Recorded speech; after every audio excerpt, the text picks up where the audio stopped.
उस सभा में पूतना खड़ी हो गई। पूतना ने कहा, महाराज यह कार्य मुझे सौंपा जाए,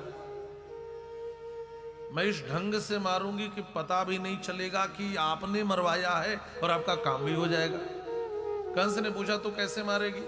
पूतना ने कहा, मैं रूप बदल के जाऊंगी और अपने स्तन में कालकुट विष लगा लूंगी और बालकों के पास किसी बहाने जाऊंगी, उनको दूध पिलाऊंगी और मार डालूंगी।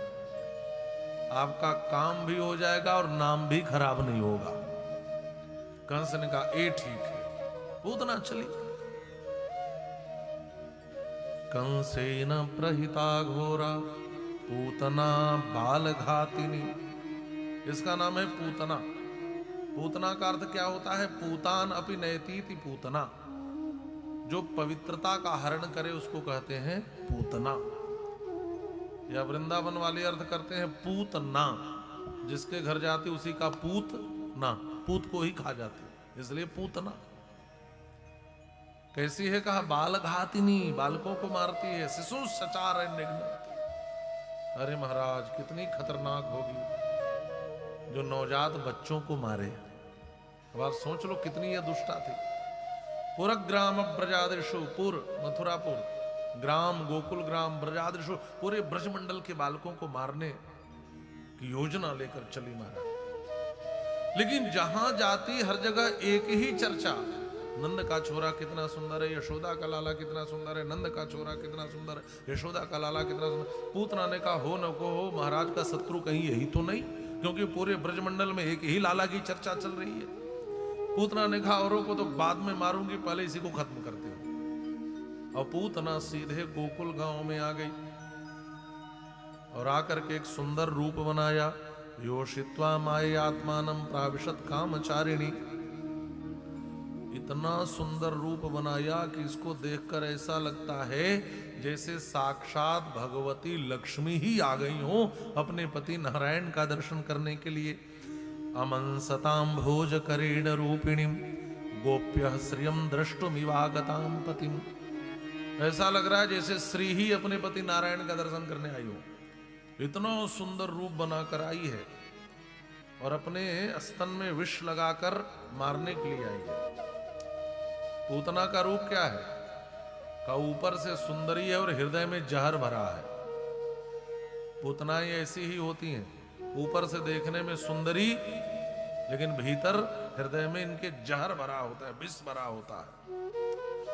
इतनी सुंदरी थी महाराज कि जब यह 84 चौके के नंद महल में पहुंची तो इसके रूप सौंदर्य माधुर्य को देख करके किसी को रोकने टोकने की हिम्मत ही नहीं पड़ी। इठलाती, बल खाती, मुस्कुराती, हाथ में कमल का फूल लेकर उसको घुमाती हुई, सबकी ओर देखकर मंद मुस्कान बिखेरती हुई आगे बढ़ती जाती। गोपियां देखकर आश्चर्यचकित हो जाती, गोप देखते रह जाते। पुरुष को तो छोड़ो, स्त्रियां इस पर मोहित हो गई महाराज। वल्गुस्मिता पांग विसर्ग विक्षितैर मनोहरंतिम बनिताम ब्रजौकशाम।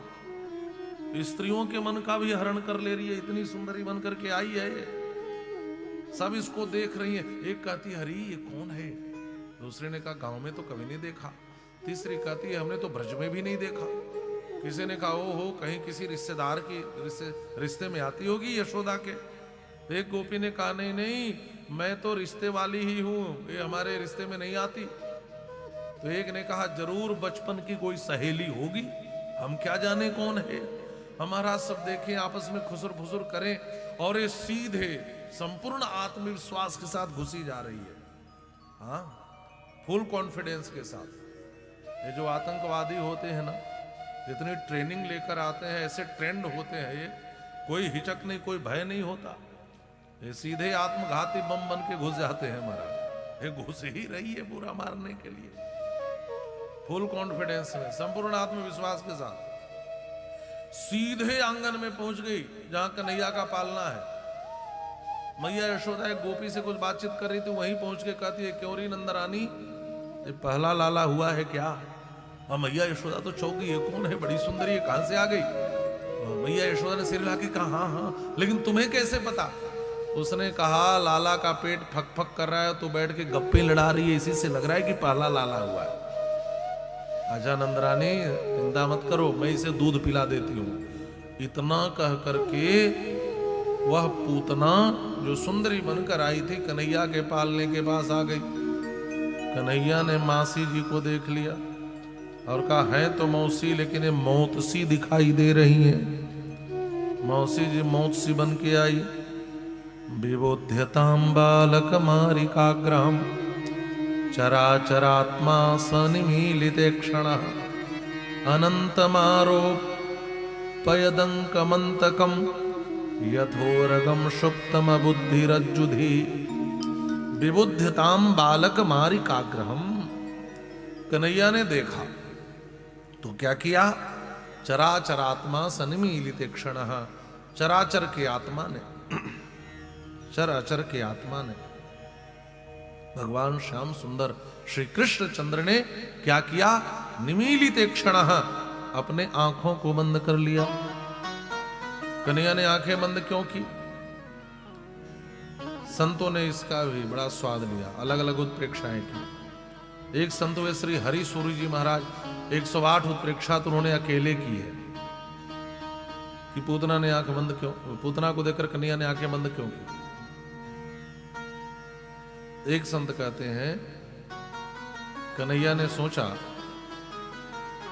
कि मैं तो आया था बढ़िया माखन मिश्री खाने, मीठा मीठा दूध पीने, और यह मासी जी जन्म लेते ही हमें जहर पिलाने आ गई। ऐसी दुष्टा का तो मुख ही नहीं देखना चाहिए, मुंह देखना भी पाप है। इसलिए चराचरात्मा सनिमीलित क्षण, कन्हैया ने आंखों को बंद कर लिया। एक संत कहते हैं कन्हैया की आंखों में करुणा है, यदि आंख खोलकर देखेंगे तो करुणा प्रकट हो जाएगी तो मार नहीं पाएंगे, इसलिए पहले ही आंखें बंद कर लिए ताकि इसको आज मारना ही है, और आज इसको हम नहीं मारेंगे ना तो ये जाने कितने ब्रज के बालकों को मार डालेगी। इसलिए चराचरात्मा सनिमीलित क्षण, मेरी करुणा प्रकट ना हो जाए इसलिए आंखों को बंद कर लिया। एक संत कहते हैं भगवान ने सोचा इसने पूर्व जन्म में ऐसा कौन सा पुण्य किया है कि मुझे दूध पिलाने का सौभाग्य इसे प्राप्त होने वाला है। तो मानो भगवान नेत्र बंद करके पूतना के पूर्व जन्म को देख रहे हैं। पूर्व जन्म में राजा बलि की कन्या थी, जब भगवान वामनावतार लेकर के आए तो भगवान के स्वरूप पर मोहित हो गई, इसके हृदय में वात्सल्य प्रकट हो गया। इसने कहा मेरा बेटा इतना सुंदर होता तो गोद में लेकर दुग्ध पान कराती। और भगवान ने जब छोटा रूप दिखा करके 3 पग पृथ्वी मांगी, भूमि मांगी, और मापते समय 2 ही पग में ब्रह्मांड माप लिया, तो इसको बड़ा गुस्सा आया। इसने कहा मेरा बेटा ऐसा होता तो मैं तो जहर देकर मार देती। नाम था रत्नमाला। भगवान ने कहा तुम्हारी दोनों कामनाएं पूर्ण होंगी, दूध पिलाने का भी और जहर पिलाने का भी। तो भगवान ने देखा कि पूर्व जन्म में यह तो राजा बलि की कन्या रत्नमाला थी, तो भगवान ने आंख बंद करके पूतना के पूर्व जन्म को देखा, इसलिए भगवान ने आंखें बंद करी। चराचरात्मा सनिमीलित क्षण।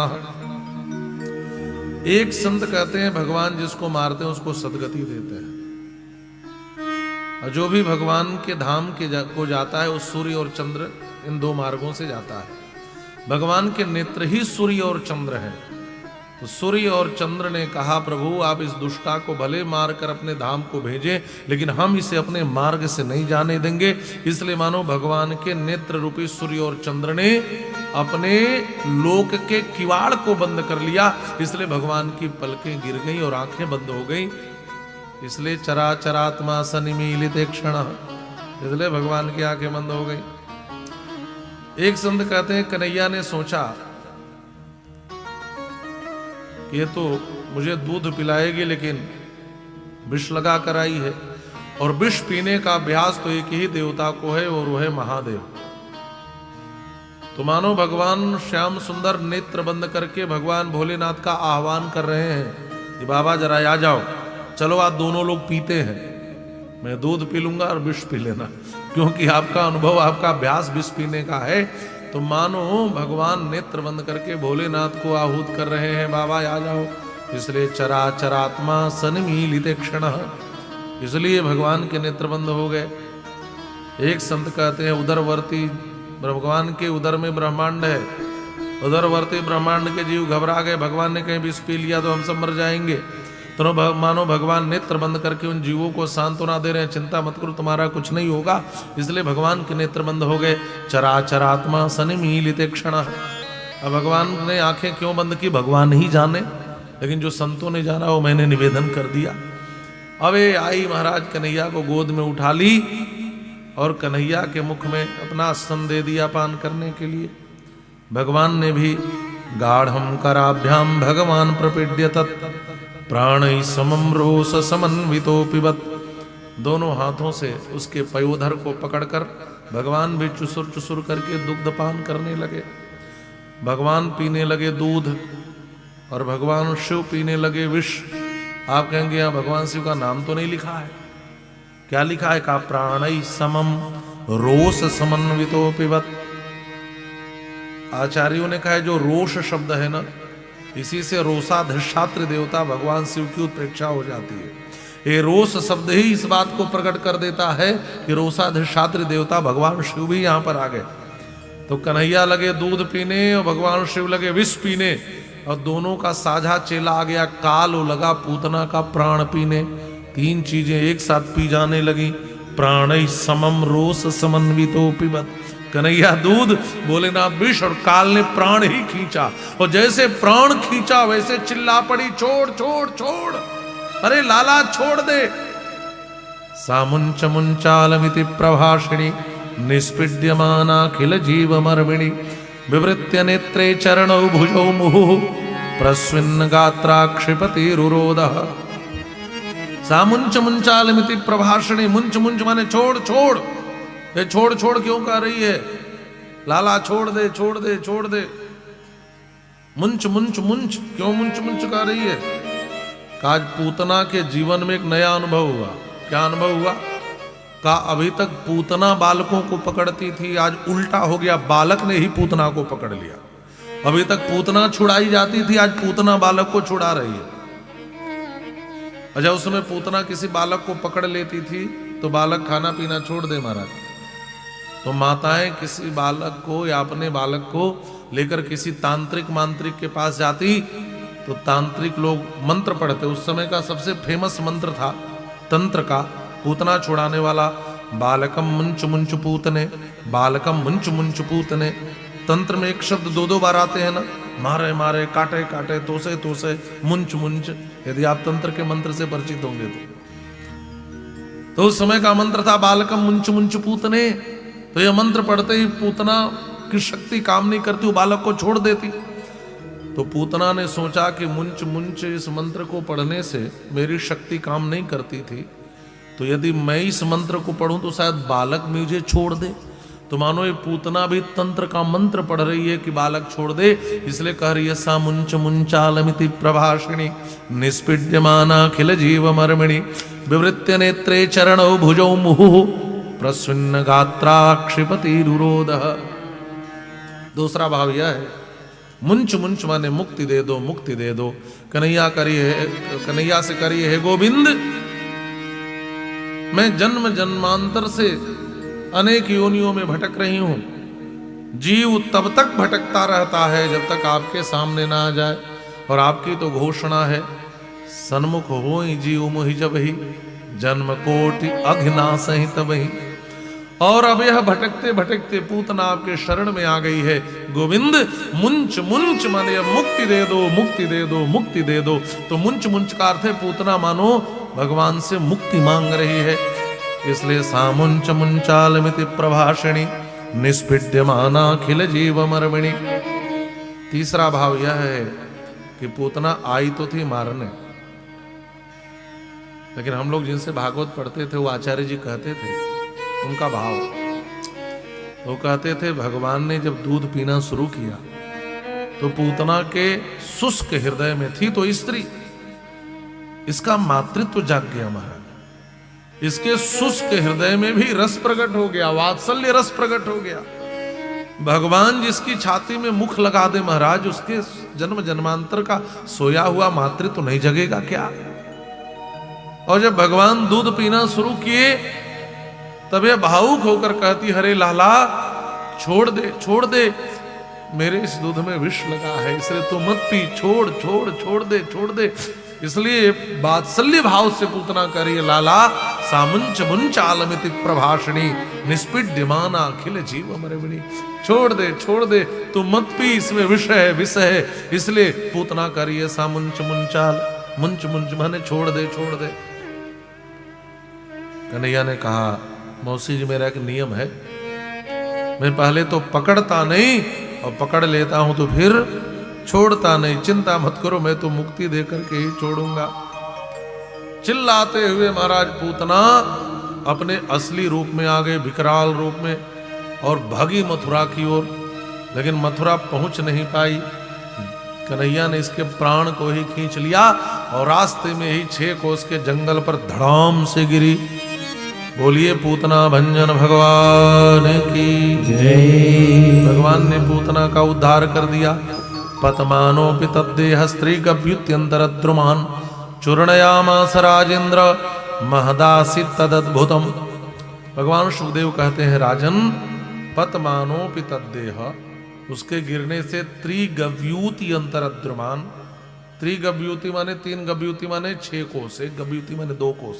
6 कोस के जंगल और पर्वत जितने भी उसके शरीर के नीचे आए सब चूर्ण हो गए, पहाड़ सब चूर्ण हो गए महाराज। 6 कोस का इसका शरीर था, धड़ाम से गिरा, इतना बड़ा शरीर। अब आके वृंदावन के वक्ता तो बहुत बड़ा शरीर बताते हैं, वो तो कहते हैं कि कानपुर में कान गिरा इसका, आगरा में गला गिरा, हाथरस में हाथ गिरा। इस अनुसार तो महाराज बहुत बड़ा शरीर हो जाएगा। लेकिन भागवत के अनुसार तो 6 कोश की ही चर्चा है। पतमानोपि तद्देह त्रिगव्यूतंतरद्रुमान, 6 कोश का इसका शरीर। अब तो महाराज पूतना विकराल होकर कन्हैया को लेकर जब भगी,